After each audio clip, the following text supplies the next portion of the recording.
سال 1348 مردم تو صف سینما ایستادن. انتظار دارن همون چیزهای همیشگی رو ببینن. اما اون چیزی که روی پرده ظاهر میشه همه رو شوکه میکنه. مردی روستایی که وقتی گاوش میمیره عقلش رو از دست میده. سالن در سکوت فرو میره. کسی نمیخنده، کسی دست نمیزنه. تماشاگرها فقط نگاه میکنن. همون شب تاریخ سینمای ایران تغییر کرد. نام این فیلم گاو بود، ساخته داریوش مهرجویی، و از همینجا چیزی آغاز شد که بعدها اون رو موج نوی سینمای ایران نامیدن.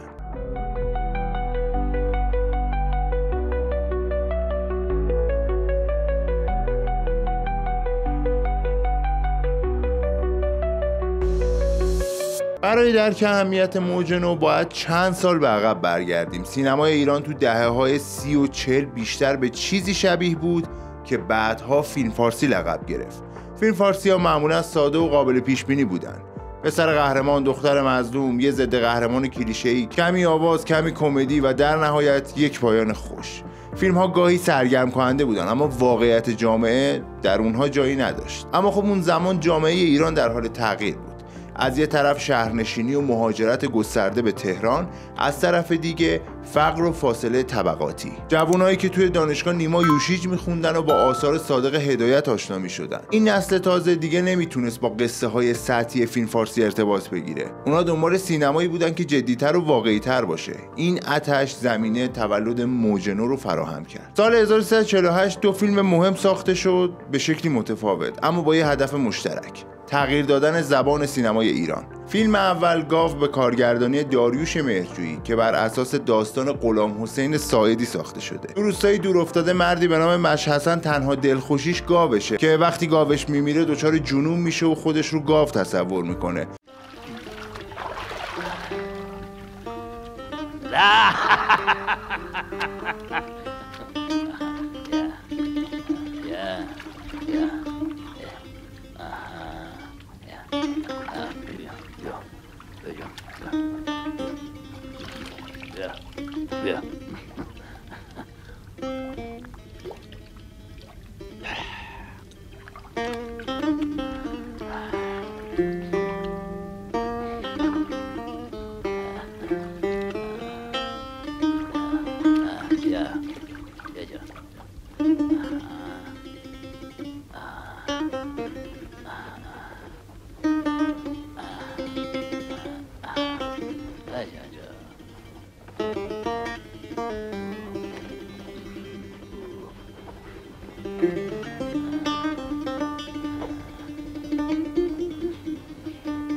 این قصه ساده اما تکان دهنده تصویری بیرحمانه از فقر، تنهایی و وابستگی انسان به داشته‌هاش بود. گاو نه تنها مردم رو شوکه کرد بلکه منتقدان رو هم وادار به سکوت و تحسین کرد. فیلم دوم قیصر مسعود کیمیایی بود. برخلاف گاو که روشنفکرانه بود، قیصر فیلمی مردمی، عصیانگر و پر از خشم بود. داستان پسری که وقتی خواهرش مورد تجاوز قرار میگیره و برادرش کشته میشه تو فکر انتقامه و میخواد خودش انتقام بگیره. این دور از انصاف و مردونگیه. احترامت واجب خانده، اما حرف از مردونگی نزن که هیچ خوشم نمیاد. کی واسه من قدیه نخود مردونگی رو کرد و من واسه یه خروار رو کنم؟ این دنیا همیشه واسه من کرک بوده و نامردی. به هر کی گفتم نوکرتم با خنجر کوبید تو این جیگرم. دیدم فرمون که میتونست یه محلی رو جابجا کنه، وقتی زجرش میدادن میره فرق میخورده، عربده میکشید، دیوارا تکون میخوردن، هرچی نامرد بود اینه اون مشت تو صورت رابا قایم میشدن. چی شد؟ رفت زیارت و گذاشت کنار، مثل یه مرد شروع که کاسبه کردن و پول حلال خوردن. اما من گذاشتم. این نظام روزگاره، یعنی این روزگاره. خانده ای نزنی بیزننت. حالا دست فرمان کجاست؟ اون فاتی که تو این دنیا آزارش به یه مورچم نرسیده بود کجاست؟ همه دلخوشیش تو این دنیا ما بودیم و همه سرگرمشون رادیو. الهی نور به قبرشون بباره. چقدر شبایی محرم زمانو داشت فرمون راه میافتادیم و میرفتیم، هرچی اون کاسبی کرده بود برای فقیر فقرا سحری میخرید و پول افطارشونو میداد. حالا چی شد؟ ست بی معرفت، ست از خدا بی خبر مفورانه فرستادن زیر خاک. منم این کارو میکنم، منم میفرستمشون زیر خاک. تازه این اولیش بود، تو نمره رو پاهم افتاده بود. نمیدونی چه ارتباطی میکرد؟ نه چشاش تو شکاسه در میومد خانده، بفهمی؟ چشاش تو شکاسه در میومد. اونا هم وادار به التماس میکنم، حساب یکی کشونو میرسم. بهتون نیاد شما دیگه برای خودتون عمرتونو کردین. منم 2 تا گیر کوچک دارم، یکی اینکه به این ننه مشهدی قول دادم ببرمش مشهد زیارت، یکی هم یه جوری مهرم و دل ازم بیارم بیرون. فقط همین و همین. خیال میکنی چی میشه خانده ای؟ کسی هم مردن ما ناراحت میشه؟ نه 3 دفعه که آفتاب بیفته سر اون دیفال، 3 دفعه هم که از اونو مقربو بگن همه یادشون میره که ما چی بودیم و با چی مردیم. همینطور که ما یادمون رفته دیگه تو این دور زمانه کسی حوصله داستان گوش کردن نیره. قیصر یک قهرمان نو خلق کرد، جوانی تنها خاکستری که در برابر نظام فاسد جامعه می ایسته. این 2 فیلم از 2 مسیر متفاوت سینمای ایران رو به لرزه انداختن. گاو زبان فلسفی و اجتماعی داشت، قیصر زبان عصیان و شور. اما هر 2 پیام مشترکی داشتن، اینکه سینما فقط سرگرمی نیست بلکه میتونه آینه جامعه هم باشه. موج نو فقط تغییر در داستانها نبود بلکه تغییر در زبان سینما بود که 4 تا ویژگی اصلی داشت. رئالیسم اجتماعی که به جای قصه های تخیلی و مصنوعی زندگی واقعی مردم روی پرده اومد، کوچه ها، روستاها، خونه های واقعی، شخصیت ها خاکستری بودن، قهرمان ها دیگه معصوم یا شکست ناپذیر نبودن، اونا ضعف داشتن، دقیقا مثل خود مردم بودن. بازیگرها غیر حرفه‌ای بودن، بسیاری از کارگردان‌ها ترجیح میدادن که از مردم عادی استفاده کنن و همین باعث شد بازی‌ها طبیعی‌تر به نظر برسه. و نکته 4م پیوندش با ادبیات بود. برای اولین بار نویسنده‌های بزرگی مثل غلامحسین ساعدی، صادق هدایت و حتی شعر نیما وارد سینما شد. این ویژگی‌ها باعث شد موج نو برای بعضیا سینمای نخبه‌گرا به نظر برسه، اما واقعیت این بود که ریشه این قضیه در مردم بود. همچنین موج نو محدود به مهرجویی و کیمیایی نبود. ناصر تقوایی با آرامش در حضور دیگران جامعه‌ای در حال فروپاشی رو به تصویر کشید. تو اصلا چته؟ با من لجی یا با این؟ نه با تو نه با اون. با خودش لجه، دائم پیله میکنه. پیله چی؟ من با هیچ کدومتون لج نیستم. اصلا کی هستین؟ من با خودم لجم، با دنیا لجم. چرا؟ مگه چی شده؟ بگو دیگه. نمیتونم برات بگم، آدم خودش باید بفهمه. یه روزگاری یه امیدی داشتیم، همون رفتن و خواستن ناز سامانی آدم زنده نگه میداشت. شوق و ذوقی بود، ریخت و پاشی بود، مثل حالا یخ و سرد و مرده نبود. چی کار داریم میکنی؟ زندگی؟ استراحت تنبلمون کرده، با یه لقمه نون فاسد شکممون کرم گذاشته. دیگه چه امیدی مونده؟ اون وقت تو از من میپرسی با کی لجی؟ چرا لجی؟ خب لجم دیگه، لجم. بازم داری نطق میکنی آتشی. دیگه این سخنرانیات تو این سال و زمونه سن دارم نمیارزه.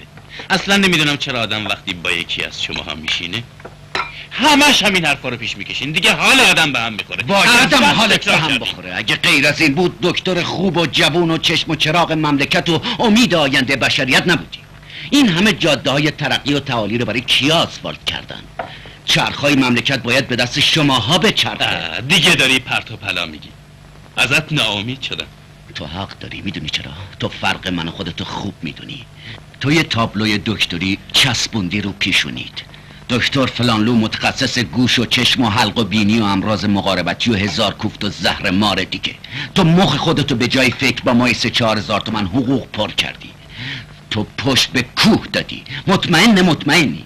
تو حق داری از کسی که لب پرتگاه ایستاده ناامید بشی. غیر از بارا بابا، کدوم پرتگاه؟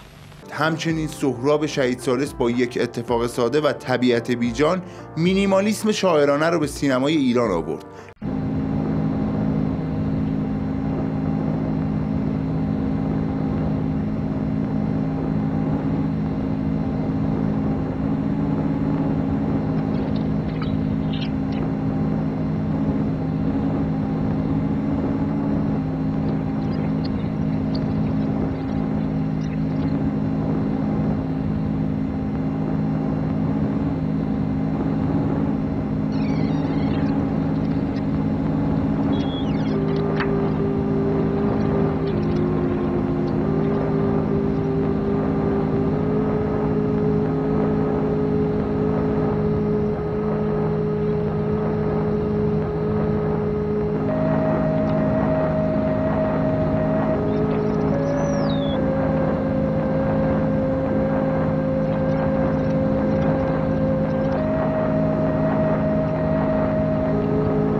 امیر نادری با خداحافظ رفیق و بعدتر با تنگسیر صدای جنوب و طبقات فرودست شد. جمعه ها خون جای بارون میچکه،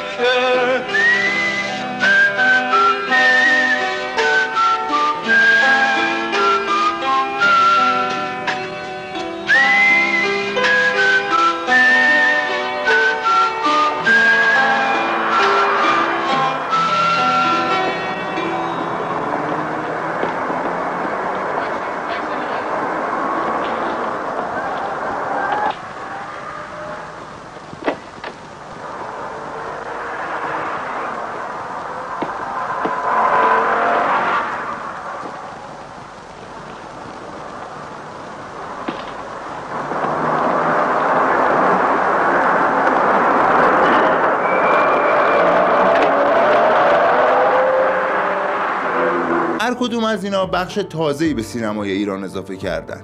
نتیجه سینمایی زنده، متنوع و در حال تغییر. موجنا آغاز شد اما راه آسونی در پیش نداشت. بسیاری از فیلم‌ها با سانسور و توقیف روبرو شدن. بعضی از کارگردان‌ها مجبور به سکوت شدن و بعضی‌های دیگه هم تبعید شدن. اما این تازه شروع قصه بود. تو قسمت بعدی میریم سراغ دهه‌های 50 و 60، دورانی پر از فیلم‌های جنجالی، توقیف‌ها و تضاد میون سینمای هنری و تجاری. همچنین اگر از این ویدیو خوشتون اومد میتونید این ویدیو رو لایک بکنید. لایک شما خیلی کمک میکنه که این ویدیو بیشتر نمایش داده بشه و اگر هم دوست دارید قسمت‌های بعدی رو ببینید سابسکرایب کنید کانال رو. دمتون گرم.